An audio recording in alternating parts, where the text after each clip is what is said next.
এই বিশ্ব অচিরেই ঈসা আলাইহিস সালাম শাসন করবে ইনশাআল্লাহ। বিশ্বাস করছেন না? এটা ইয়াকিন রাখেন, বিশ্বাস রাখেন যে মুসলমানরা অচিরেই বাইতুল মুকাদ্দাস জয় করতে যাচ্ছে ইনশাআল্লাহ। এটা বিশ্বাস রাখেন। মানুষ আঞ্চলিক রাজনীতি নিয়ে পড়ে আছে। মানুষ কি করছে? আঞ্চলিক ভূ রাজনীতি নিয়ে পড়ে আছে। আর আমরা কোরআন হাদিস থেকে জানি বিশ্বের রাজনীতিতে কি হচ্ছে। এই বিশ্ব অচিরেই ঈসা আলাইহিস সালাম শাসন করবে ইনশাআল্লাহ। বিশ্বাস করছেন না? বিশ্বাস না করলেও কিছু যায় আসে না। বিশ্বাস করলে আলহামদুলিল্লাহ, যদি নাও করে কিছুই যায় আসে না।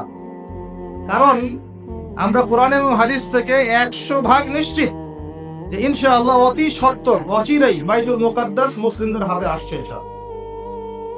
নবী সাল্লাল্লাহু আলাইহি ওয়াসাল্লাম বলে গেছেন, সারা পৃথিবীর যত জালেম তারাও যদি একত্রিত হয়ে এই হাদিসগুলোকে পরিবর্তন করার চেষ্টা করে, ভবিষ্যৎবাণীগুলোকে পরিবর্তন করার চেষ্টা করে, তারা পারবে না। এমন প্রজন্ম যখন আসবে যাদের রিজিকে কোনো হারাম নাই, হালাল দিয়ে ভর্তি, যারা রাতের বেলার দরবেশ, রাতের বেলার কি দরবেশ, দিনের বেলার ঘোর সাওয়ার, এমন প্রজন্ম যখন আসবে দেখবেন ইনশাআল্লাহ তাআলা বাইতুল মুকাদ্দাস আমাদের হাতে চলে আসবে। আর আমরা যদি এরকম প্রজন্ম গড়ে তুলতে ব্যর্থ হই, তাহলে আল্লাহ পাকের পক্ষ থেকে 2টা আয়াত শুনে রাখেন, তারপর সামনে যায়। আমরা যদি এমন প্রজন্ম গড়তে ব্যর্থ হই, আল্লাহ পাক বলছেন বিসমিল্লাহির রহমানির রহিম, সূরা মুহাম্মাদের মধ্যে আছে, ইন তানসুরুল্লাহ ইয়ানসুরকুম। মুসলমানরা শুনো, তোমরা যদি আল্লাহকে সাহায্য করো তবেই আল্লাহ তোমাদেরকে সাহায্য করবে। আল্লাহ সাহায্য পাওয়ার উপায় কি তাহলে বলেন? আমাদেরকে আল্লাহকে সাহায্য করতে হবে। তো আল্লাহর কি সাহায্যের দরকার আছে? আল্লাহুস সামাদ, আল্লাহ পাক অমুখাপেক্ষী, তার কাউকে প্রয়োজন নাই। কাউকে প্রয়োজন আছে? তো আল্লাহকে সাহায্য করার ব্যাখ্যা হচ্ছে আল্লাহর দ্বীনকে সাহায্য করা। কথা বুঝতে পারছেন? আল্লাহকে সাহায্য করার অর্থ হচ্ছে কি? আল্লাহর দ্বীন ইসলামকে সাহায্য করা। ইন তানসুরুল্লাহ, তোমরা যদি আল্লাহর দ্বীনকে সাহায্য করো, ইয়ানসুরকুম, আল্লাহ পাক তোমাদেরকে সাহায্য করবেন। ওয়া ইউসাব্বিত আকদামাকুম, তোমাদের পা আল্লাহ পাক শক্ত করে দৃঢ় করে রাখবেন। এটা একটা শর্ত আল্লাহর সাহায্য আসা। এখন ঝাঁকে ঝাঁকে আবাবিল আসবে না। ঝাঁকে ঝাঁকে আবাবিল এসে আল্লাহর দুশমনের গায়ে পাথর ফেলবে না। ভালো করে বোঝার চেষ্টা করেন। এখন ঝাঁকে ঝাঁকে আবাবিল এসে, তৈরন আবাবিল এসে হস্তি বাহিনীর গায়ে পাথর ফেলবে না। এখন সেই যুগ নয়। এখন পাথর আপনাকেই ফেলতে হবে। কথা বুঝতে পারছেন? এই পাথর ফেলার দায়িত্ব এখন মুসলমানদের হাতেই নিতে হবে। ঠিক ওই দায়িত্ব মুসলমানরা যখন নিয়েছিল, বাইতুল মুকাদ্দাস আমাদের হাতেই ছিল। যখন থেকে আমরা ওখান থেকে সরে গেছি, তখন থেকে আস্তে আস্তে আস্তে আস্তে ওগুলো কুফারদের হাতে চলে গেছে। দুঃখজনক না এটা আমাদের জন্য? লজ্জার না? লজ্জা। তবে ইনশাআল্লাহ তাআলা আমরা নিশ্চিত ভাবে বলতে পারি এই গ্লানি আমরা কাটিয়ে উঠবো ইনশাআল্লাহ। পুরো বিশ্বে আপনি মুসলমানদের সংখ্যা হিসাব করলে দেখবেন কোটি কোটি কোটি কোটি অজস্র মুসলিম, অজস্র মুসলিম। এত অজস্র সংখ্যক মুসলিম থাকার পরেও সারা বিশ্বে মুসলমান আজকে নির্যাতিত, নিপীড়িত। কেন? এটা তো হওয়ার কথা ছিল না। কারণ এইগুলাই, আমরা নামাজ ছেড়ে দিয়েছি, আমরা মসজিদ ছেড়ে দিয়েছি। মসজিদ মুখী না হয়ে আমরা মোবাইল মুখী হয়েছি। এখন আমরা কোরআন মুখী না হয়ে গার্লফ্রেন্ড মুখী হয়েছি। আমরা এখন হালাল রিজিক বাদ দিয়ে সুদ খাচ্ছি। আমরা এখন আল্লাহর পথে দাওয়াত এবং জিহাদের মেহনত বাদ দিয়ে পাবজি, ফ্রি ফায়ার নিয়ে পড়ে আছে। যুব সমাজ মাদক নিয়ে পড়ে আছে। আলেমদের মধ্যে একটা শ্রেণী তাদের দায়িত্ব এড়িয়ে যাচ্ছেন, আপোষে ইখতিলাফে বিভক্ত হয়ে যাচ্ছেন। উম্মাহকে আমরা টুকরা টুকরা করে ফেলছি এবং উপর থেকে আমাদেরকে সহযোগিতা করা হচ্ছে না। এই সার্বিক বিষয়গুলো যখন একত্রিত হয়েছে, তখন উম্মতের উপরে গ্লানি, লাঞ্ছনা নেমে এসেছে। আমরা চাই না এটা আমাদের উপর থাকুক, ইনশাআল্লাহ থাকবেও না। আমি বলছি কখন থাকবে না? যখন আমরা আল্লাহর দ্বীনকে সাহায্য করব। এখন একজন ভাই নামাজই পড়ে না, সে কি আল্লাহর দ্বীনকে সাহায্য করতে পারবে? একজন ভাই কোরআন তেলাওয়াতও করতে পারে না, সে কি আল্লাহর কোরআনের দাওয়াত মানুষকে দিতে পারবে? একজন ব্যক্তি সুন্নতের উপর আমল করছে না, সে কি মানুষকে সুন্নতের দিকে ডাকতে পারবে? একজন ব্যক্তি হালাল খায় না, সে কি হালাল অর্থনীতি নিয়ে কথা বলতে পারবে? একজন ব্যক্তি জানেই না, বোঝেই না ইসলামিক রাজনীতি কি জিনিস, তার দ্বারা কি আপনি একটা সভ্য রাষ্ট্র পাবেন? কোশ্চিনকালেও না। যতদিন পর্যন্ত একজন ওমরের মতো শাসক না আসছে, আপনি সমাজ থেকে এই দুর্নীতি, করাপশন, অন্যায়, অবিচার রোধ করতে পারবেন। হাজার চেষ্টা করে নেয়, ওমরের মতো একজন মানুষ যতক্ষণ না আসছে, সমাজের এই গ্লানি কখনো কেটে উঠবে। ছোট থেকে ছোট, বড় থেকে বড়, প্রত্যেকটা পদে পদে আমরা অন্যায় করছি, অবিচার করছি। একদম সবজিওয়ালা থেকে শুরু করে উচ্চ পর্যায় পর্যন্ত সবাই 2 নাম্বারই করার চেষ্টা করছে। ওমর ইবনুল খাত্তাব রাদিয়াল্লাহু আনহুর শাসন ব্যবস্থা পড়ে দেখবেন, এরপরে চিন্তা করবেন যে আমরা কোন জায়গায় আছি আর আমাদের কোন জায়গায় যাওয়া উচিত ছিল। শতাব্দীর পর শতাব্দী চলে গেল, এখন পর্যন্ত আমাদের হুঁশ ফিরছে না। আর কতগুলো মুসলমানের জীবন গেলে আমাদের হুঁশ ফিরবে?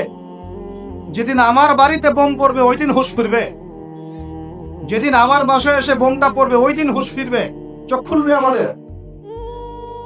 একটা একটা করে ওদের এজেন্ডা ওরা বাস্তবায়ন করেছে। ওদের বলতে কাদের বুঝাচ্ছি এটা আপনারা বুঝে নেবেন। সব কথা সব জায়গায় খোলামেলা বলা যাবে না, এটা আপনারাও বুঝতে পারেন। এদের একটা এজেন্ডা, তারা পুরো বিশ্বটাকে শাসন করতে চায়, এটা ওদের এজেন্ডা। এই এজেন্ডাটাকে বাস্তবায়ন করার জন্য তারা প্রথমত মুসলমানদের মধ্যে বিভক্তি সৃষ্টি করেছে, তারপরে মুসলমানদেরকে 60-70টা রাষ্ট্রে বিভক্ত করে দিয়েছে, মুসলমানদের খেলাফত ব্যবস্থাকে ধ্বংস করে দিয়েছে, মুসলমানদের অর্থনীতির মধ্যে সুদ চালু করে দিয়েছে। এরপরে সংস্কৃতির অঙ্গনের মধ্যে শিরকের বিষ বাষ্প ঢুকিয়ে দিয়েছে। এরা মুসলমানদের সাথে এমন প্রতারণা করেছে যে মুসলমানরা ওকে যদি বন্ধুরূপে গ্রহণ করে, ওর আর শত্রুর প্রয়োজন নাই। ওরা আরো কি করেছে? ওরা আমাদের শিক্ষা ব্যবস্থাটাকে ধ্বংস করার চেষ্টা করেছে এবং আস্তে আস্তে সেদিকে তারা সফল হচ্ছে। এরপরে আমাদের হুঁশ ফিরছে না। আর যখন মুসলমানরা ঈমান, কালিমা এইসব চেতনা নিয়ে দাঁড়ানোর চেষ্টা করেছে, যারাই দাঁড়ানোর চেষ্টা করেছে ওই প্রত্যেকটা রাষ্ট্রকে তারা আক্রমণ করেছে।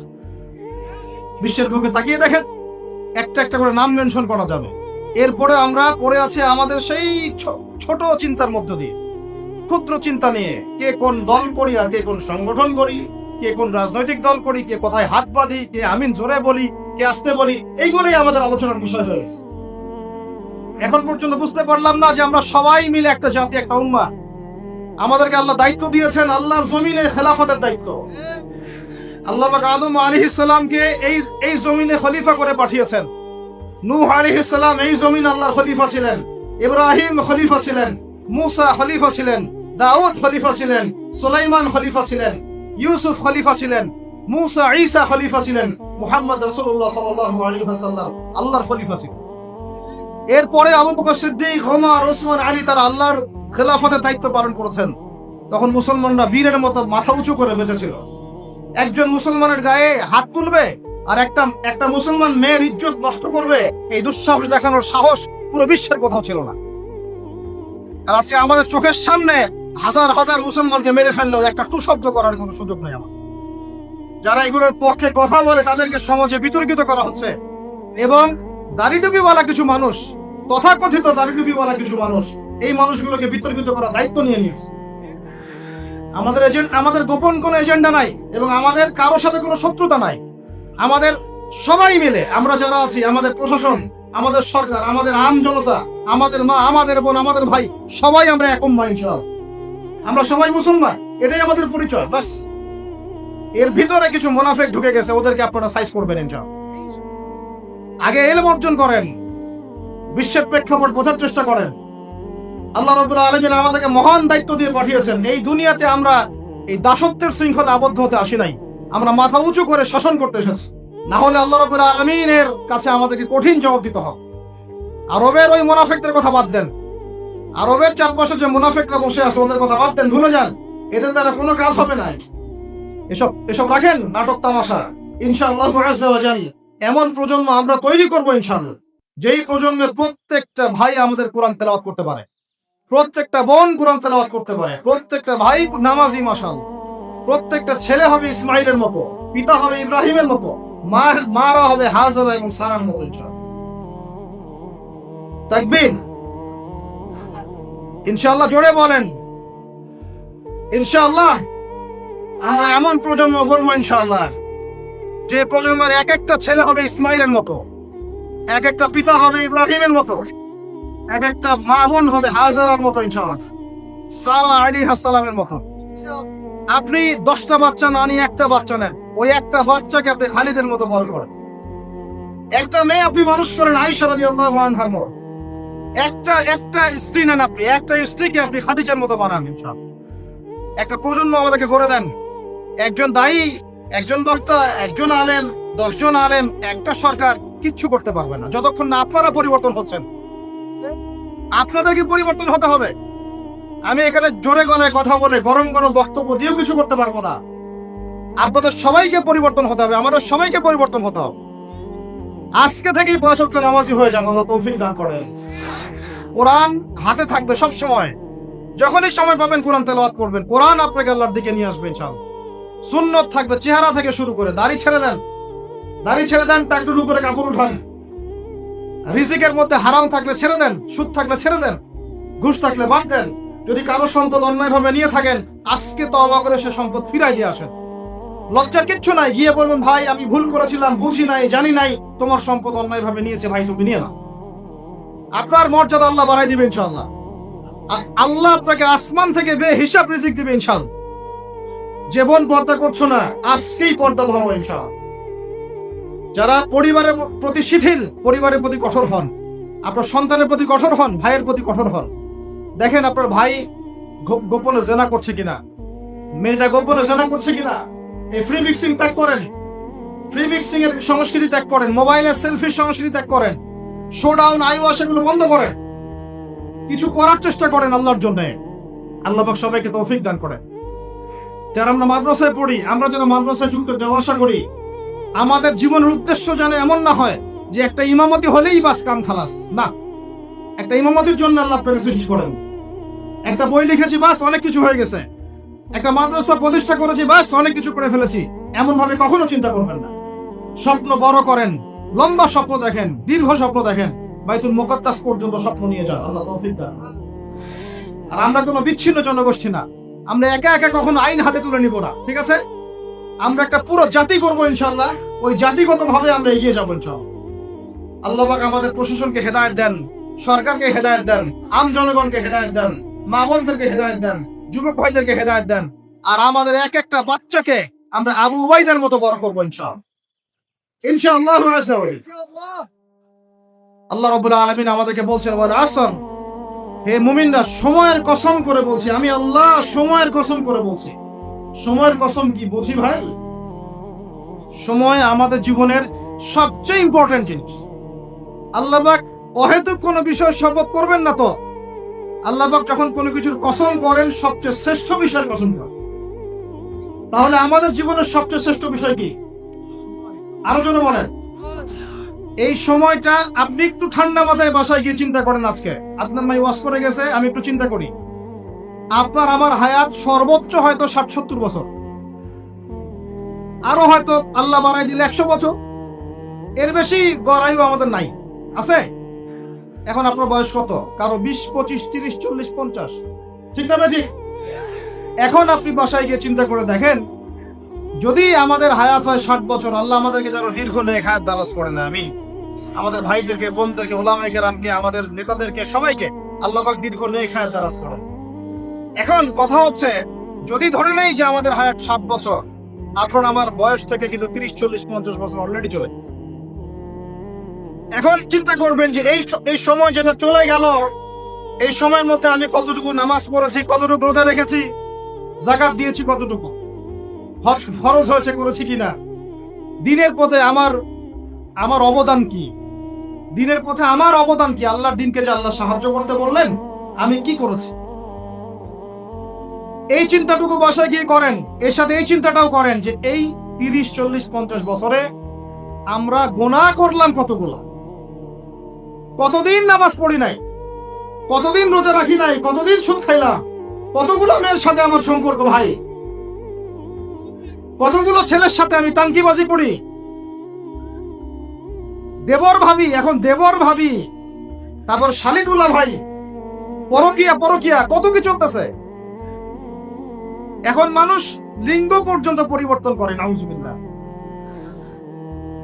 জেনা, সুদ আর ঘুষ আর ব্যভিচার আর অশ্লীলতার সয়লাব চলতেছে আমাদের শহরগুলো। এই শীতকালের মৌসুম বিভিন্ন জায়গায় ধুম ধারাক্কা গান বাজতেছে, দেখেন না আপনারা?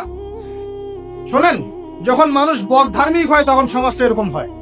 আপনি মনে করছেন নামাজ তো আমি 5 ওয়াক্ত পড়ি, আমার তো কোনো সমস্যা নাই, রোজা তো আমি রাখি, কোনো সমস্যা নাই, সৎ কাজে আদেশ তো করতেছেন, অসৎ কাজের কোনো নিষেধ নাই, তখন সমাজটা কেমন হবে জানেন? সমাজটা হবে এমন, মসজিদে নামাজও হবে, পাশে পিকনিকের এরকম ঢোল তবলা বাজবে। কারণ সৎ কাজে আদেশ তো আপনি করছেন, অসৎ কাজে নিষেধ নাই। সমাজ পরিবর্তন হবে তখনই যখন সৎ কাজের আদেশের সাথে সাথে বলেন অসৎ কাজে নিষেধও থাকবে। অমুসলিমরা কি করে করুক ওইটা দেখার দায়িত্ব আমাদের না। মুসলমানের সন্তানরা যেন কখনো এরকম ঢাক ঢোল না পিটায়, সারা রাত জেগে এগুলা করবা, মানুষের ঘুম নষ্ট, হার্টের পেশেন্ট আছে, এইটা আছে ওইটা আছে। সামাজিক প্রতিবাদ করবেন, একদম সামাজিক ভাবে প্রতিবাদ করবেন। এগুলো বন্ধ না করতে পারলে আমাদের সমাজের নূর নষ্ট হয়ে যাবে। এখন যে কথাটাই আসেন, এই 60-70 বছরে কত পাপ করেছে হিসাব নাই। এই পাপগুলো লিস্ট করেন, দেখেন চোখ দিয়ে পানি ঝরতে থাকবে। আমার কথা নারাজ হচ্ছেন? এই পাপগুলো লিস্ট করেন, চোখ দিয়ে পানি ঝরবে, আল্লাহ আমাদেরকে মাফ করে দেন। সবাই বলি আমিন। কত কবিরা গুনাহ হয়েছে, কত সগীরা। তবে সন্তুষ্টির কথা এটাই, যদি এটা উপলব্ধি হয় যে না ভুল হয়ে গেছে, আপনি ওযু করে আসেন, 2 রাকাত নামাজ পড়েন, আল্লাহর কাছে ইস্তিগফার করেন, বলেন আস্তাগফিরুল্লাহ আল্লাযী লা ইলাহা ইল্লা হুয়াল হাইয়ুল কাইয়্যুম ওয়া আতুবু ইলাইহি। আল্লাহ পাক এক মুহূর্তে আপনার সব পাপ তো মাফ করে দিবেনই, সব গুনাহকে নেকি দিয়ে পরিবর্তন করে দিবেন ইনশাআল্লাহ। এই বসো তোমরা, সেলফি বন্ধ করো। এই ছেলে বসেন। কথা একটা বলে বক্তব্য শুরু করলাম, আবার ফোন বের করছেন আপনারা। ফোনগুলো পকেটে রাখেন সবাই।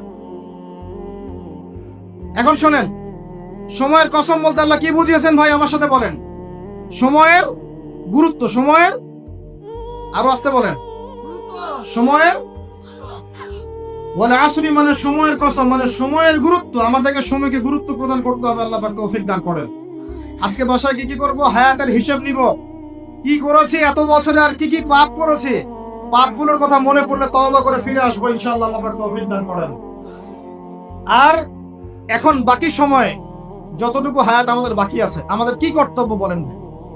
আমাদের কর্তব্য কি এতটুকুই যে যেভাবে জীবনযাপন করছি এইটুকুই করব, না আমাদের আরো কোনো কর্তব্য আছে? কথা কি বোঝা যায় না? যায়। আমাদের কর্তব্য কি বলেন? 1 নাম্বার, আমরা নিজেরা আগে আল্লাহ পাকের কোরআন এবং নবীর সুন্নতের উপর আমল করবো ইনশাআল্লাহ, রাজি আছি? 2, আমাদের পরিবারকে এর উপরে প্রতিষ্ঠা করবো ইনশাআল্লাহ, রাজি আছি? 3, আমাদের সন্তানদেরকে কোরআন সুন্নাহ অনুযায়ী বড় করবো ইনশাআল্লাহ, রাজি আছি? 4, আমাদের অর্থনীতি হবে হালাল কোরআন সুন্নাহ ভিত্তিক, রাজি আছি? 5, আমাদের শিক্ষা হবে কোরআন সুন্নাহ ভিত্তিক, রাজি আছেন? আমাদের সামাজিক যে সিস্টেম এটা হবে কোরআন সুন্নাহ ভিত্তিক, রাজি আছেন? এর উপরে আমি গেলাম না। সমাজ পরিবর্তন হলে উপরটা এমনি পরিবর্তন হয়ে যাবে ইনশাআল্লাহ, অটোমেটিক্যালি। ওয়াল আসরি, সময়ের কসম। আরেকটা বিষয়, সময়ের কসম বলতে আল্লাহ পাক এটাও বুঝিয়েছেন, একটু অতীতের দিকে তাকায় দেখেন। কোন দিকে? অতীতের দিকে, পাস্টের দিকে তাকান, অতীতের দিকে তাকান। যুগ যুগ ধরে একটা সুন্নতের দিকে আপনি তাকান, যে পৃথিবীর শুরু থেকে কিয়ামত পর্যন্ত আল্লাহ পাকের একটা সুন্নত আছে। আল্লাহর সুন্নত কি? আল্লাহর সুন্নত এটা, প্রত্যেক যুগে যুগে যে বা যারাই আল্লাহর বিধান মেনে চলেছে, আল্লাহ পাক তাদেরকে দুনিয়াতেও সমৃদ্ধি দিয়েছেন, পরকালে জান্নাত দিয়েছেন। সুবহানাল্লাহ। আর দুনিয়াতে প্রত্যেক যুগে যুগে যে বা যারাই আল্লাহর বিধান মানে নাই, রাসূলের বিধান মানে নাই, আল্লাহ দুনিয়াতে লাঞ্ছিত করেছেন, পরকালে জাহান্নাম দিয়েছেন। পরের নাম হিসেবে আমার কথা বুঝতে পারলেন ভাই? আরো একবার রিপিট করছি, আল্লাহর সুন্নত কি? আল্লাহর সুন্নত হচ্ছে প্রত্যেক যুগে যুগে যে বা যারা এবং তার রাসূলের বিধান মেনে চলেছে, আল্লাহ দুনিয়াতেও সুখী করেছেন, পরকালে জান্নাত দিয়েছেন। প্রত্যেক যুগে যুগে যে বা যারাই দুনিয়াতে আল্লাহ এবং তার রাসূলের বিধান মেনে চলে নাই, দুনিয়াতেও লাঞ্ছনা, পরকালেও বলেন লাঞ্ছনা। এখন একটা এক্সাম্পল দেই, নূহ আলাইহিস সালামের যুগ দেখেন, যারা আল্লাহর বিধান মেনেছে আল্লাহ নাজাত দিয়েছেন, মানে নাই ডুবিয়ে মেরেছেন। ঠিক আছে কথা? মূসার যুগ দেখেন আলাইহিস সালাম, আল্লাহর বিধান মেনেছে, বনু ইসরাইলকে নাজাত দিয়েছেন, মানে নাই ফেরাউনকে ডুবায় মেরেছে। দেখেন, আপনি শুআইবের কওমকে দেখেন, শুআইব আলাইহিস সালামের কওমে মাদিয়ান আল্লাহর বিধান মেনেছে, যারা আল্লাহ পাক নাজাত দিয়েছেন, মানে নাই ভূমিকম্প দিয়ে ধ্বংস করেছে। কওমে লূত কিছু মানুষ বিধান মেনেছে, আল্লাহ নাজাত দিয়েছেন, মানে নাই আল্লাহ রব্বুল আলামিন লূত আলাইহিস সালামের কওমকে একদম আসমানে উঠিয়ে পাথর নিক্ষেপ করে থেতলা করে আমার উল্টা দিকে দাফন করে দিয়েছে। এদের বাপ ছিল সমকামী, ছিল সমকামী, যে সমকামিতা এখন ছড়িয়ে পড়ছে আপনাদের মধ্যে। আল্লাহ পাক আমাদেরকে হেফাজত করেন। একইভাবে নবী সাল্লাল্লাহু আলাইহি ওয়াসাল্লামের যুগ তাকান, এই যে আবু জাহেল, আবু লাহাব, উতবা, শাইবা, রাবিআ, এরা আল্লাহর বিধান মানে নাই, আল্লাহ ধ্বংস করেছে। আবু বকর, ওমর, উসমান, আলী রাদিয়াল্লাহু আনহুম আজমাইন, তারা মেনেছেন, আল্লাহ দুনিয়াতে সমৃদ্ধি দিয়েছেন, পরকালে জান্নাত। বুঝাতে পারলাম কি ভাই? বলে আসলি মানে কি বুঝাতে পারলাম? আল্লাহ পাক এই সময়ের কসম করে বলছেন, হে মানুষ শুনো, ইন্নাল ইনসানা লাফি খুসর, সমস্ত মানুষই ক্ষতির মধ্যে আছে। বলেন আউযুবিল্লাহ। এখানে আল্লাহ পাক একদম আম ভাবে সবাইকে বলছেন, সবাই ক্ষতির মধ্যে আছে। মানুষের ক্ষতি কয় প্রকার? আমার সাথে বলেন, মানুষের ক্ষতি দুই প্রকার। কয় প্রকার? মানুষের ক্ষতি কয় প্রকার? এক, ইহকালীন ক্ষতি, দুই, পরকালীন ক্ষতি। এক, ইহকালীন ক্ষতি, দুই, পরকালীন ক্ষতি। ইহকালীন ক্ষতি কি? ইহকালীন ক্ষতি হচ্ছে সূরাতুল রুমের এই আয়াতটা। আল্লাহ পাক বলছেন, বা'দা আউযু বিল্লাহি মিনাশ শাইতানির রাজীম, যাহারাল ফাসাদু ফিল বাররি ওয়াল বাহরি বিমা কাসাবাত আইদিন নাস।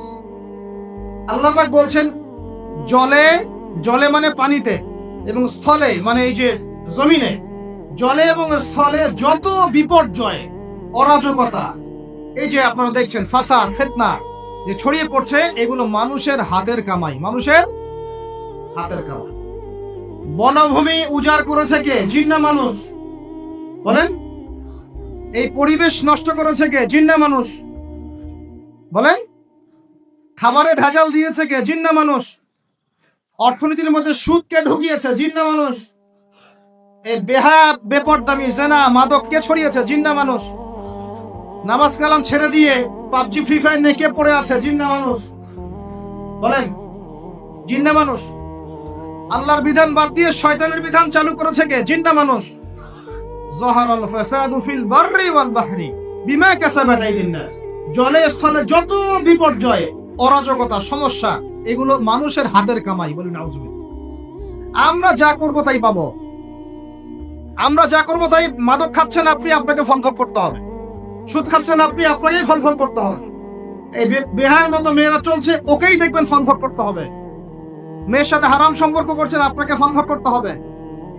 যে পাপ করবে তাকে তার ফল ভোগ করতেই হবে। আল্লাহ পাক আমাদেরকে হেফাজত করেন, মাফ করেন।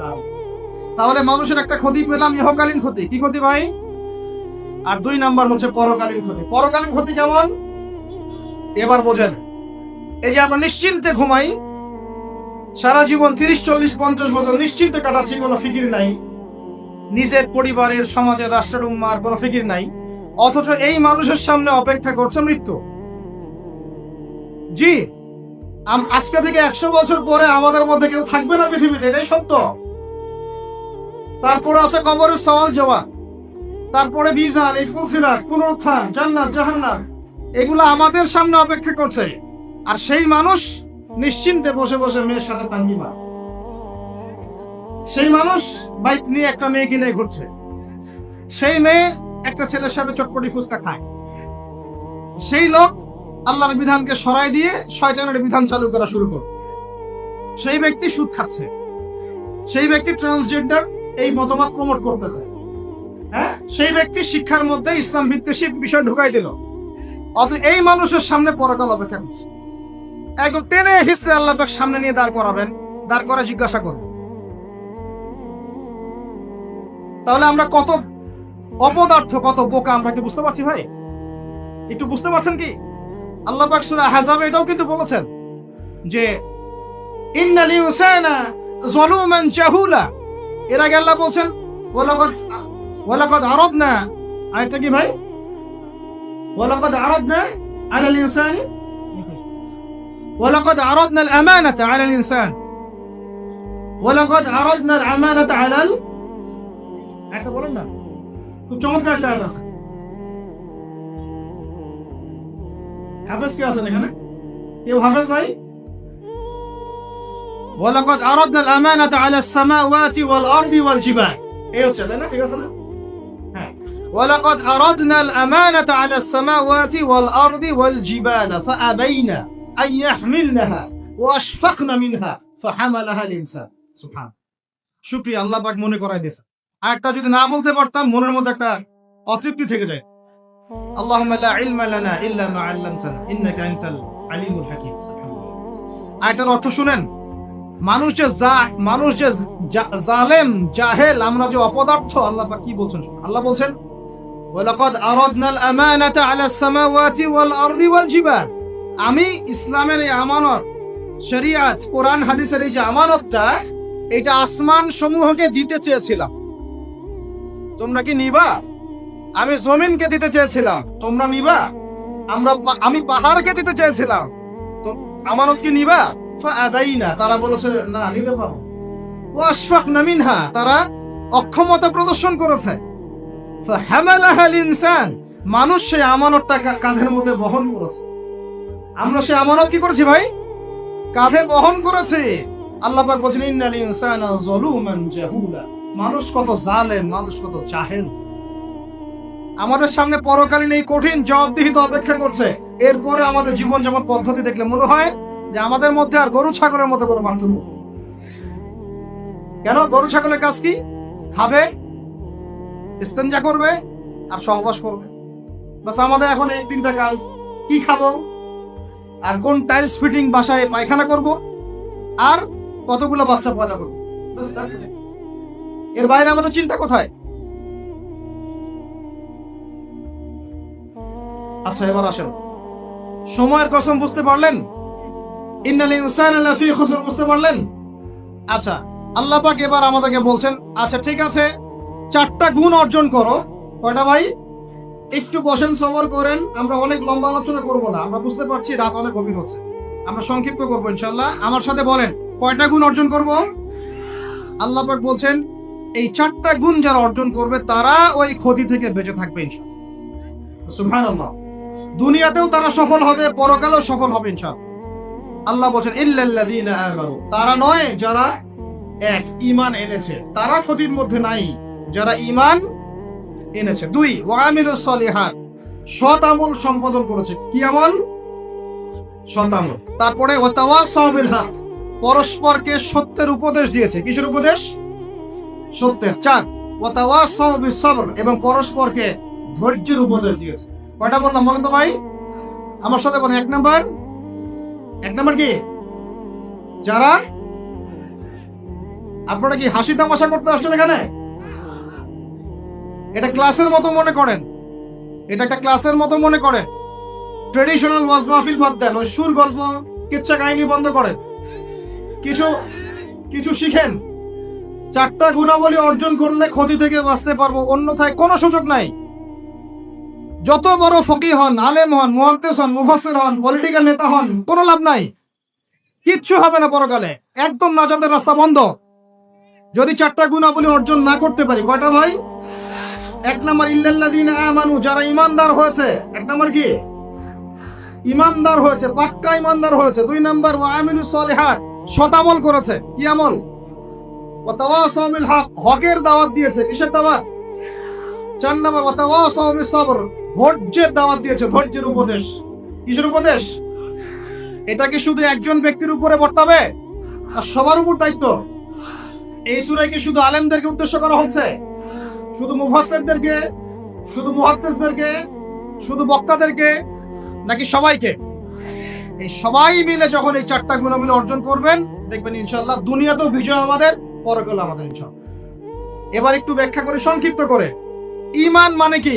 ঈমান অর্থ কি? বিশ্বাস। ঈমানের পিলার কয়টা? ঈমানের স্তম্ভ, পিলার কয়টা? বলেন 6টা। কয়টা? আমার সাথে বলেন কয়টা? 1 নাম্বার আল্লাহ বিশ্বাস। কোথায় বিশ্বাস? এক আল্লাহ বিশ্বাস, আল্লাহ ছাড়া কোনো মাবুদ নাই, এবং আল্লাহর তাওহীদে বিশ্বাস, শিরক থেকে দূরে থাকা। 2 আল্লাহ পাকের মালায়েকা, ফেরেশতা মণ্ডলীতে বিশ্বাস। ফেরেশতায় বিশ্বাস করি তো ইনশাআল্লাহ? এই জায়গাটাতে ফেরেশতারা আছেন, বিশ্বাস করেন? আমাদের 2 কাঁধে ফেরেশতা আছেন, বিশ্বাস করেন? আপনি যখন আয়াতুল কুরসি পড়ে ঘুমান তখন একজন ফেরেশতা আপনাকে পাহারা দেন, বিশ্বাস করেন? সুবহানাল্লাহ। এরকম অগণিত অসংখ্য ফেরেশতা আছে আল্লাহ পাকে। কতগুলা? এই আরশে আজিম, এই আমরা বলি আরশে আজিম, নিচে একটা জায়গা আছে সপ্তম আসমানের উপরে, তার নাম হলো বাইতুল মামুর। কি নাম? বাইতুল।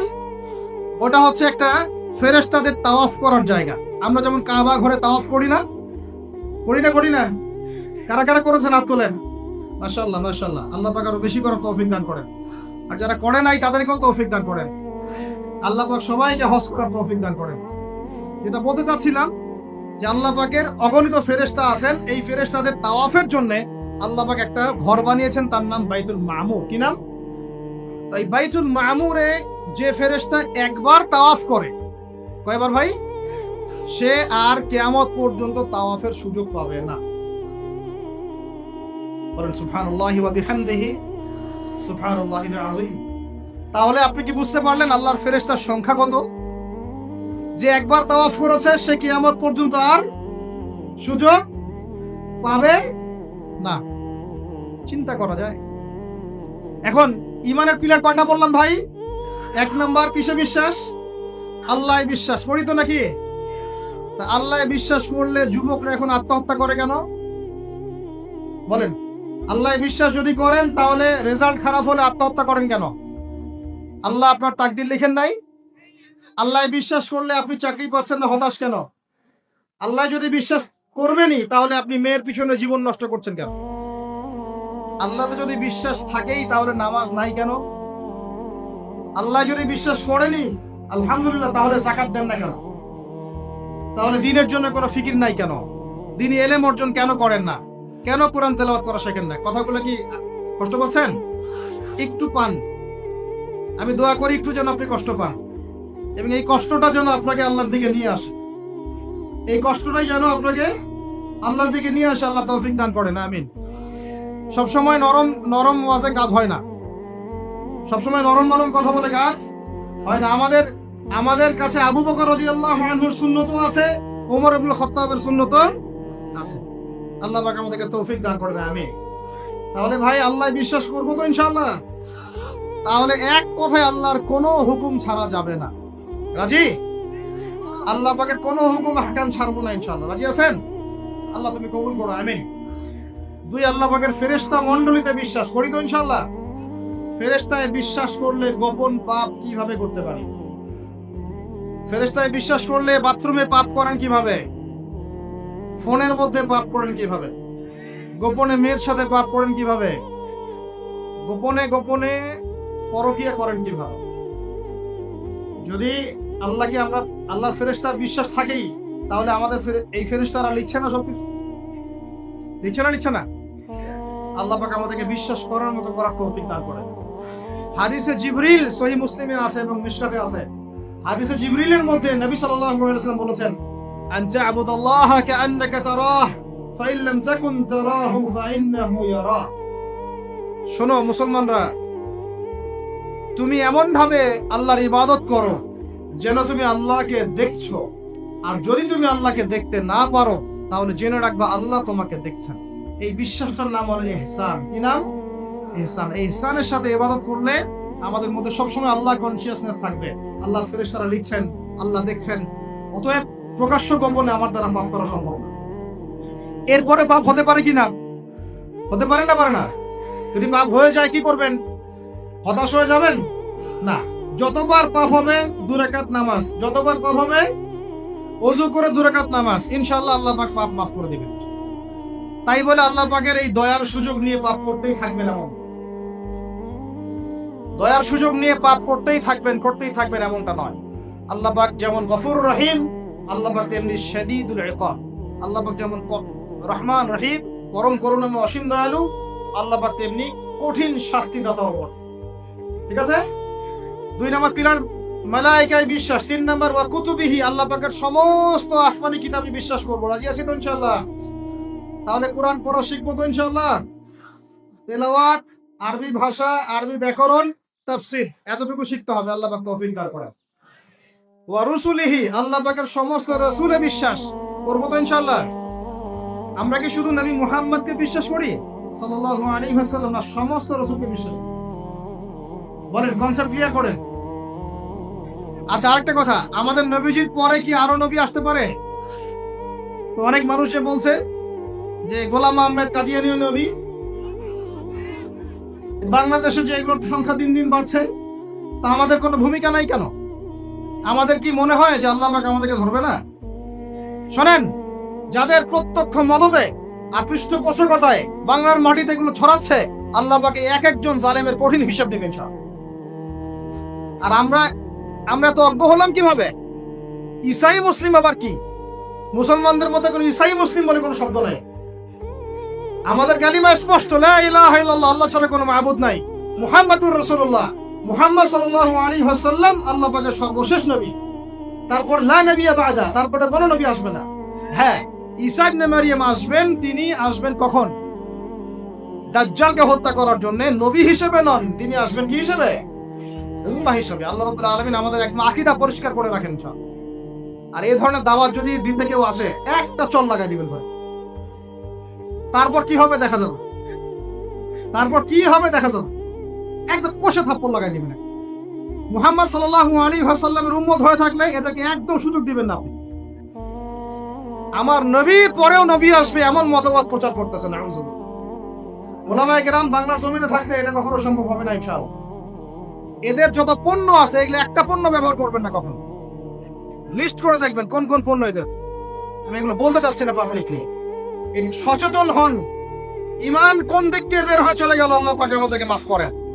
নবীজি এই যুগের কথাই বলছিলেন সম্ভবত, যে ইউসবিহুর রাজুলু মুমিনান ওয়া ইউমসি কাফিরান। একজন ব্যক্তি সকাল করবে মুমিন অবস্থায়, সন্ধ্যা হবে কাফের অবস্থায়। আস্তাগফিরুল্লাহ। ওয়া ইউমসি মুমিনান ওয়া ইউসবিহু কাফিরান। সন্ধ্যা করবে মুমিন অবস্থায়, সকাল হতে হতে কাফের হবে। ইয়াবিউর রাজুলু দীনাহু লিআরদিদ দুনিয়া। দুনিয়ার সামান্য স্বার্থে মানুষ তার দিনকে বিক্রি করে দিবে। বাংলার গ্রামে গ্রামে এখন এই যে খ্রিস্টান মিশনারিদের তৎপরতা দেখা যাচ্ছে। মানুষকে, মুসলমানদেরকে খ্রিস্টান বানানো হচ্ছে টাকার প্রলোভন দিয়ে, চিকিৎসা সেবার প্রলোভন দিয়ে। আপনারা কি দেখেও না দেখার ভান করছেন? শুনেও না শোনার ভান করছেন? যাদের প্রত্যক্ষ মদত এগুলো হচ্ছে, আল্লাহ পাকের কাছে জবাব দেওয়ার জন্য প্রস্তুত হয়ে যান আপনারা। দুনিয়াতে হয়তো কিছু হবে না, কেউ কিছু করতে পারবে না, কিন্তু কাল কিয়ামতে কে ছাড়ে আপনাকে তাই দেখে নিব। বিশ্বাস করেন, ওমর রাদিয়াল্লাহু আনহু বলছেন, এই যে কোরআন হাতে নিয়ে বলছি আমি, ওমর ইবনে খাত্তাব রাদিয়াল্লাহু আনহু একদিন তার উটের ময়লা পরিষ্কার করছেন। যখন তিনি অর্ধেক বিশ্বের খলিফা উটের ময়লা পরিষ্কার করছেন, আলী ইবনে আবি তালেব এসে বলছেন, ইয়া আমিরুল মুমিনিন, আপনি আপনার পরবর্তী খলিফাদের উপরে কত কঠিন বোঝা চাপাই দিচ্ছেন। এত কিছু করার পরে নিজে উটের বোঝাও, উটের ময়লাও পরিষ্কার করছেন, আমাদের জন্য এত কঠিন করে দিলেন খেলাফতের দায়িত্ব। তখন ওমর ইবনে খাত্তাব বলছেন এই কথাটা শুনুন। তিনি বলছেন যে আমাকে উচ্চ প্রশংসায় ভাসিও না, ইয়া আবুল হাসান। আবুল হাসান হচ্ছে আলী রাদিয়াল্লাহু আনহুর নাম। হে আলী, আমাকে উচ্চ প্রশংসায় ভাসিও না। আমি ভয় করি ইরাক তো তখন মুসলমানদের আওতায় আছে, ইরাকের ফোরাত নদীর কিনারায় যদি কোনো ছাগলের বাচ্চাও না খেয়ে মারা যায়, আমি ওমর ভয় করি কাল কিয়ামতের মাঠে আল্লাহ আমাকে এর জন্য জবাবদিহি করাও। কি বুঝলেন? ওই যুগ আর এই যুগ লা ইস্তামিআন, এটা কখনো একসাথে মিলবে না। এগুলা জাদুঘরে চলে গেছে এখন। তিনি বলছেন ওমর রাদিয়াল্লাহু আনহু, যিনি জান্নাতের সার্টিফিকেট প্রাপ্ত মানুষ, যার জান্নাতের ঘর আল্লাহ রাসূল দেখে এসেছেন, তিনি বলছেন যে আমি ভয় করি ইরাকের ফোরাত নদীর কিনারায় কোনো মেষ পালক বা ছাগলের বাচ্চা, মেষ শাবক, তারাও যদি না খেয়ে পানির পিপাসায় মারা যায়, আমি ওমর ভয় করি কাল কিয়ামতের মাঠে আল্লাহ আমাকে জবাবদিহি করবে। আর কিছু বলতে হবে আপনাদেরকে? বাস, যার মধ্যে নফসের মধ্যে নূর আছে তার জন্য উপদেশ যথেষ্ট।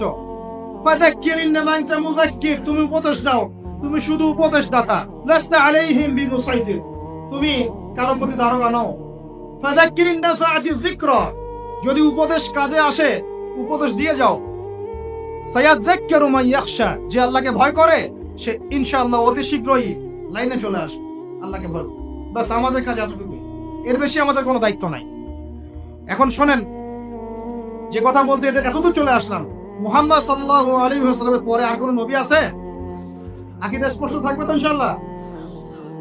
এবার আসেন, ওয়া কুতুবিহি বলতে আমরা সমস্ত কিতাবে বিশ্বাস করি, ওয়া রুসুলিহি বলতে আমরা সমস্ত আম্বিয়া কেরামে বিশ্বাস করি। ওয়াল ইয়াউমিল আখির, 5 নাম্বারটা কি ভাই? ওয়াল ইয়াউমিল আখিরাতের জীবনে আমরা বিশ্বাস করি। আখিরাতে যদি বিশ্বাস করি তাহলে আমাদের দ্বারা দুনিয়াকে সর্বোচ্চ অগ্রাধিকার দেওয়া সম্ভব না। আমরা দুনিয়ায় চলবো আখিরাতের স্বার্থে। কিসের স্বার্থে? দুনিয়া চলবো কিসের স্বার্থে ভাই? আল্লাহ তৌফিক দান করেন, আমিন। আমাদের চলার মূল মন্ত্র একটাই, কোন কাজ আমাদেরকে আখিরাতে বেনিফিটেড করবে, উপকার দিবে, ওই কাজে আমি আসি। যেই কাজ আমাকে পরকালে কোনো ফায়দা দেয় না, ওই কাজে আমি নাই। কথা ক্লিয়ার?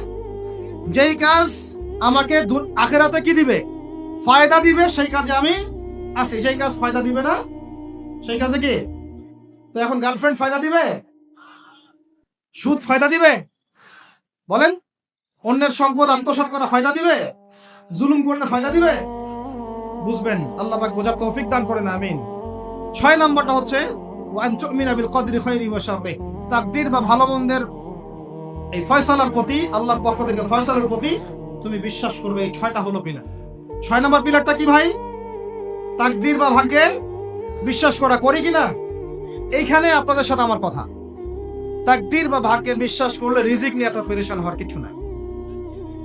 তাকদীর ভাগ্যে বিশ্বাস করলে এই যে ছোটখাটো বিপদ আপদ বালা মুসিবত আসতেছে আমাদের জীবনে, আসতে আসে না, এগুলোতে বিচলিত হওয়ার কিছু নাই, কিছু নাই। আমার তাকদীরে যা লেখা হয়েছে আল্লাহ পাক ছাড়া এটা কেউ বদলাতে পারবে না। আপনার আমার তাকদীর যদি লেখা থাকে যে আমাদের হাতে আল্লাহর জমিনে আল্লাহর কালিমার পতাকা প্রতিষ্ঠিত হবেই, কোনো শক্তি ঠেকাতে পারবে না। আর যদি না লেখা থাকে তাহলে সারা দুনিয়া মিলেও আমার কোনো উপকার করতে পারবে না। আমরা আল্লাহর প্রতি পূর্ণ তাওয়াক্কুল করি, পূর্ণ বিশ্বাস রাখি ইনশাআল্লাহ। আর এটাও বিশ্বাস করি ইনশাআল্লাহ তাআলা আল্লাহ পাক আমাদের হাতে আল্লাহর জমিনে দিন কায়েম করাবেন ইনশাআল্লাহ। কেউ আটকাতে পারবে না ইনশাআল্লাহ তাআলা, যদি আল্লাহ পাক আমাদের সাথে থাকে। এখন আল্লাহ কার সাথে থাকবেন? ওই যে শুরুতে বলেছি, ইন তানসুরুল্লাহ ইয়ানসুরকুম, যে আল্লাহর দিনকে সাহায্য করে আল্লাহ তার সাথে থাকবে ইনশাআল্লাহ। কথা ঠিক আছে ভাই? আচ্ছা, আর বেশ বাড়ালাম না। এবার আসেন, 1 নাম্বার বুঝলেন, ইমানদার হতে হলে এইরকম ইমানদার হতে হবে। কয় পিলার ভাই? কয় পিলার? 1 নাম্বার বলেন আল্লাহ বিশ্বাস, 2 নাম্বার ফেরেশতায় বিশ্বাস, 3 নাম্বার হ্যাঁ আসমানি কিতাব সমূহ, 4 নাম্বার নবী রাসূলগণ, 5 নাম্বার পরকাল, 6 নাম্বার মুখস্থ থাকবে ইনশাআল্লাহ। এই 6টা পিলারকে 3টা কাজ করবেন। কয়টা কাজ? 1, তাসদীক বিল জিনান, এই যে কলব হৃদয় আছে, হৃদয় থেকে বিশ্বাস করা। বিশ্বাস করি আমরা, হৃদয় থেকে বিশ্বাস করি তো ইনশাআল্লাহ। ওয়াল ইকরার বিল লিসান, মুখে স্বীকৃতি দিবেন। মুখে কি দিবেন? স্বীকৃতি দিচ্ছি কিনা। আর 3 নাম্বার হচ্ছে বলে আমালু বিল আরকান, কাজে প্রমাণ করা, কাজে বাস্তবায়ন। এখন যদি কেউ বলে আমি ইমানদার, নামাজ পড়ে না, কাজে বাস্তবায়ন হলো? ঈমান আমার খুব পাকাপোক্ত, যাকাত দেই না, হবে? বছর বছর হজ উমরা করেন, এদিকে মানুষের সম্পদ আত্মসাৎ করতেছেন, হবে? ব্যাস, এই কথা ক্লিয়ার বোঝা যাচ্ছে কি? আল্লাহ পাক আমাদের সবাইকে তৌফিক দান করেন। এই ঈমান যদি থাকে ইনশাআল্লাহ দুনিয়া সফল, পরকালও সফল। 2, ওয়া আমিলুস সলিহাত, আমলে সলেহ মানে কি? এক কথায় বোঝেন, এক কথায় বোঝেন। আমলে সলেহ মানে হচ্ছে আল্লাহ পাক কোরআনে এবং তার রাসূল হাদিসে, আমার সাথে বলেন, আল্লাহ পাক কোরআনে তার রাসূল হাদিসে যত নেক আমল করতে বলেছেন সব নেক আমল করা হলো আমলে সলেহ। ক্লিয়ার? কি বললো বলেন তো আমার সাথে? আল্লাহ পাক কোরআনুল কারীমে তার রাসূল হাদিসের মধ্যে যত নেক কাজ করতে বলেছেন সেগুলো করার নাম আমলে সলেহ। যেমন নামাজ, যেমন সওম, যেমন সাদাকা, যেমন রমজানে সওম রাখা, হজ করা, উমরা করা, পিতা মাতার সাথে ভালো ব্যবহার, এমনকি মুসলিম ভাইয়ের সাথে হাসি মুখে কথা বলা, মুসাফা করা, হাসি মুখে কথা বলা, এগুলো থেকে শুরু করে যত উচ্চ পর্যায় পর্যন্ত আছে, একদম আপনার চেহারা দাড়ি থেকে নিয়ে জিহাদের ময়দান পর্যন্ত সবকিছু কি আমলে সলেহ। ক্লিয়ার কথা? এবার আরেকটা বিষয় বোঝেন, আমলে সলেহ এটা হচ্ছে একটা পিঠ, পয়সার যেমন দুই পিঠ থাকে, এটা আমলে সলেহের এক পিঠ। আরেক পিঠে কি আছে? আরেক পিঠে আছে আল্লাহ পাক কোরআনে, তার রাসূল হাদিসে যত মন্দ কাজ থেকে দূরে থাকতে বলেছেন, সেগুলো থেকে দূরে থাকার নাম হলো আমলে সলেহ। বুঝতে পারি নাই? একটা পিঠ তো চিনলেন, ভালো কাজগুলো করা। আরেকটা পিঠও চিনেন, আল্লাহ পাক কোরআনে, তার রাসূল হাদিসে যত খারাপ কাজ থেকে দূরে থাকতে বলেছেন, দূরে থাকার নাম, আরো জোরে বলেন, দূরে থাকার নাম। এই যে আপনি সুদ খাচ্ছেন না, এটাই আমলে সলেহ। এই যে আপনি শেভ করছেন না, এটা আমলে সলেহ। এই যে আপনি অন্যের সম্পদ আত্মসাৎ করছেন না, এটা আমলে সলেহ। বেপরদায় চলছেন না, এটাই আমলে সলেহ। আল্লাহ পাক গীবত করতে নিষেধ করেছেন, করছেন না, এটা আমলে সলেহ। আল্লাহ পাক এতিমের সম্পদ আত্মসাৎ করতে নিষেধ করেছেন, আপনি যে করছেন না, এটা আমলে সলেহ।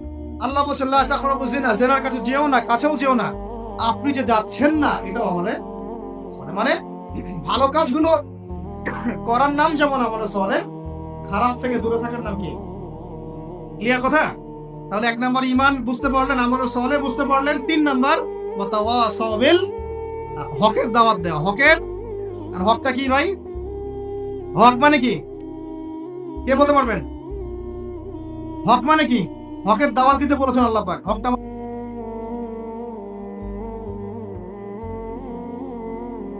আমার হাতে কি? এটা এই জুমার রাত চলতেছে না, কালকে জুমার দিন। জুমার দিন একটা সূরা পড়তে হয়, সূরাটার নাম কি? জোরে বলেন। সূরা কাহাফ জুমার দিনে তেলাওয়াত করলে এক জুমা থেকে আরেক জুমা পর্যন্ত আপনার এই যে হায়াত, এটা ঈমানে নূর দিয়ে আল্লাহ ভরে দিবেন। আর এই সূরা কাহাফ আপনাকে দাজ্জাল থেকে বাঁচাবে। কার থেকে বাঁচাবে? সূরা কাহাফের সাথে আল্লাহ রাসূল দাজ্জালকে সম্পৃক্ত করেছেন। সূরা কাহাফ ছাড়া অন্য কোন সূরার কথা বলা হয়নি। সূরা কাহাফ আপনাকে দাজ্জাল থেকে বাঁচাবে ইনশাআল্লাহ। এই সূরার মধ্যেই আছে হকের সংজ্ঞা। কিসের সংজ্ঞা?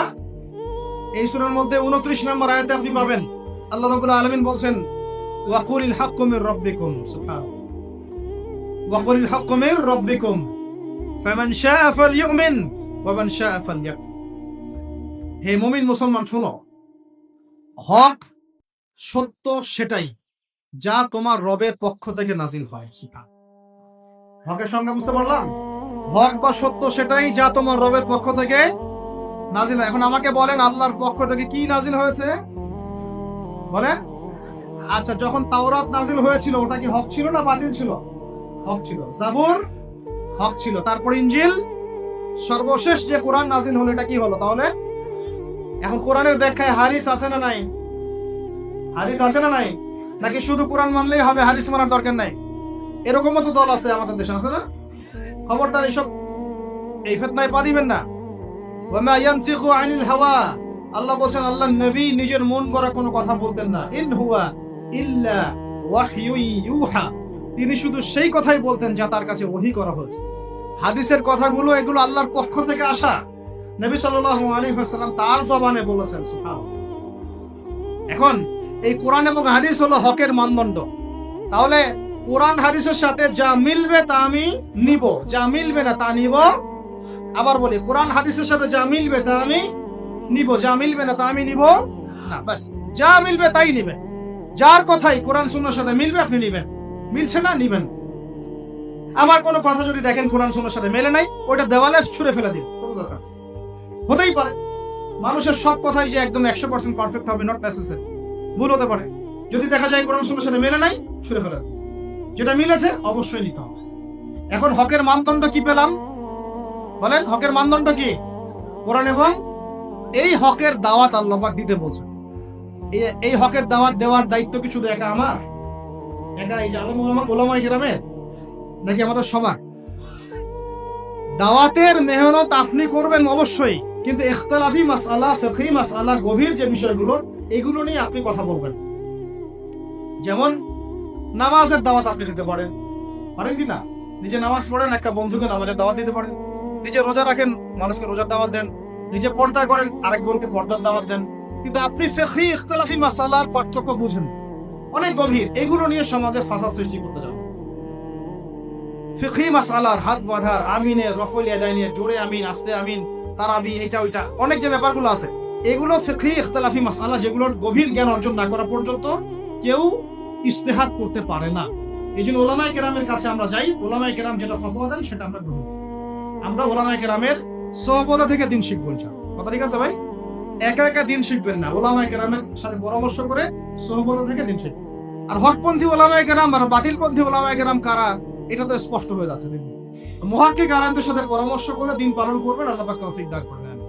তাহলে হক বলতে বোঝাচ্ছি কোরআন এবং হাদিস। আল্লাহ পাক কোরআন হাদিসের এই হকের দাওয়াতটা সবাইকে দেওয়ার তৌফিক দান। দাওয়াতটা কি দিব শুধু সৎ কাজে আদেশ করব নাকি অসৎ কাজে নিষেধ করব? বলেন।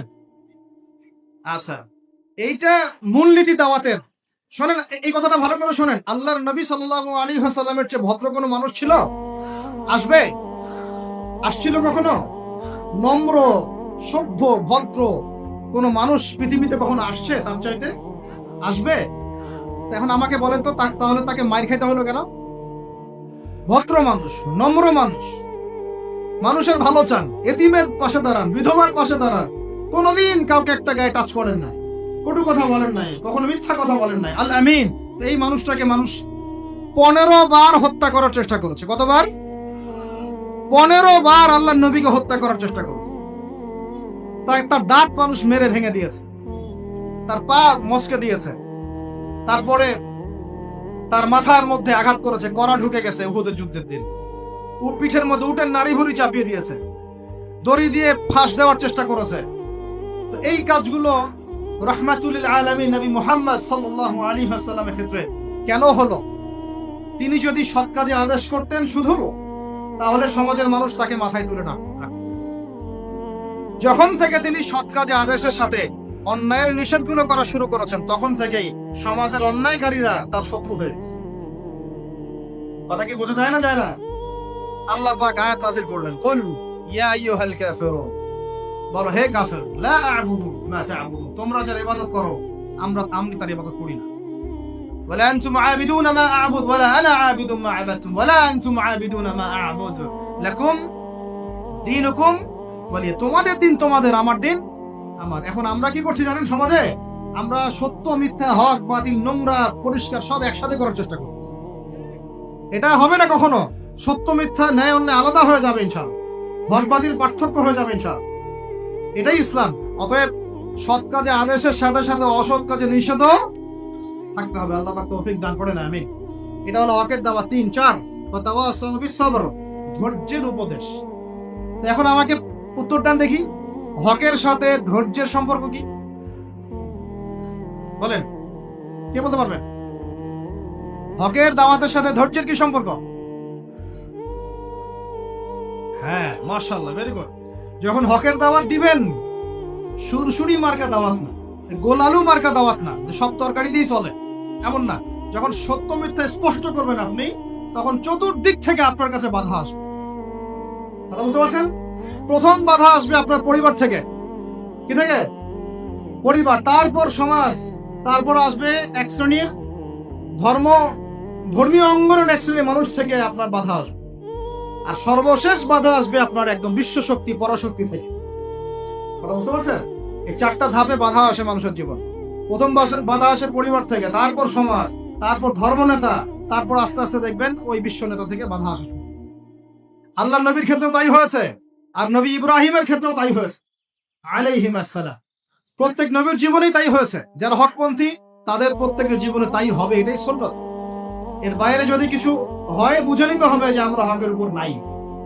যদি দেখেন যে আপনি মাশাআল্লাহ ইসলামের খুব দাওয়াতি কাজ করছেন, কোনো বাধা বিপত্তি নাই, কোনো সমালোচনা নাই, কোনো নিন্দা, গীবত, তহমত, আগ্রাসন নাই, প্রতিবন্ধকতা নাই, বুঝবেন আপনার দাওয়াত একটা গোলালু মার্কা দাওয়াত। এই দাওয়াতে 1000 বছরও যদি আপনি দাওয়াতি কাজ করেন, আল্লাহর জমিনে দিন কায়েম হবে না, কোনোদিনও না। আল্লাহ পাক আমাদেরকে বোঝার তৌফিক দান করেন। তাহলে হকের সাথে সবরের সম্পর্ক কি? হকের দাওয়াত দিতে গেলে বাধা বিপত্তি, বালা মুসিবত আসবে, তখন আমাদেরকে কি করতে হবে? সবর করতে হবে, ধৈর্য ধরতে হবে। এবং এই সবরের উপর ইস্তেকামা থাকলে আল্লাহ পাকের পক্ষ থেকে সাহায্য নেমে আসবে ইনশাআল্লাহ। এখন আল্লাহ পাক কোরআনে আমাদেরকে বলছেন, এই 4টা গুণাবলী অর্জন না করলে তোমরা সবাই ক্ষতির মধ্যে আছো। আল্লাহ পাক আমাদের সবাইকে 4টা গুণাবলী অর্জন করার তৌফিক দান করুন। আল্লাহ পাক বললেন, সময়ের কসম, এই সময় মহাকালের কসম করে বলতেছি যে ইন্নাল ইনসানা লাফি খুসর, তোমরা সব মানুষ ক্ষতির মধ্যে আছো। তবে এই 4টা গুণাবলী যারা অর্জন করতে পেরেছে এরা বাদ দিয়ে ইল্লাল্লাযীনা আমানু, যারা খাঁটি ঈমানদার হয়েছে। কয় পিলার? 6 পিলার। ওয়া আমিলুস সলিহাত, বেশি বেশি সৎ আমল করেছে। সৎ আমলের কয়টা পিঠ? 2টা। একটা হলো ভালো কাজগুলো করা, মন্দ কাজগুলো ছাড়া। ওয়া তাওয়াসাউ বিল হক, পরস্পরকে হকের দাওয়াত দেয়া। দিব কিনা আমরা ইনশাআল্লাহ?